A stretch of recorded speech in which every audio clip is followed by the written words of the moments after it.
Hi, Candy from Mindful Learning Psychology. Today I want to talk to you about another aspect that can overload children's senses, and that's lighting. So another common cause of overload in children is lighting. Lights that are bright can overload a child's visual system quite easily and make it hard for the child to function.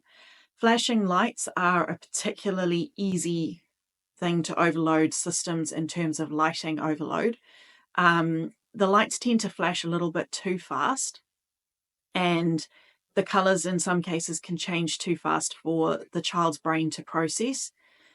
And you can also get visual overload from lighting that's natural, such as the sunlight.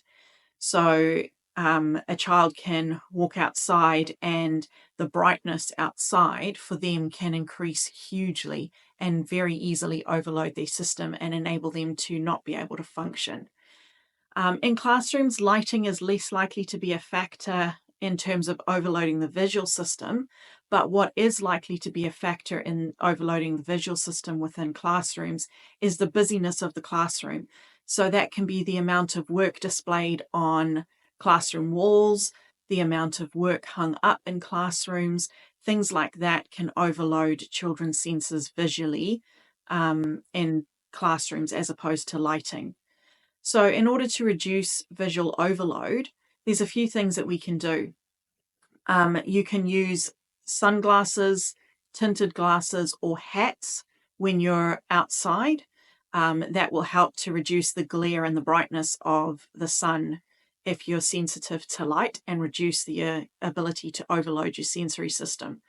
Within a classroom, probably the easiest way to reduce sensory overload is to manage how much stuff is on walls and hanging up in classrooms, making sure there is some space where there's not a huge amount of visual stimulation, and making sure that your classroom environment isn't overly stimulating the visual stimulation and sensory system.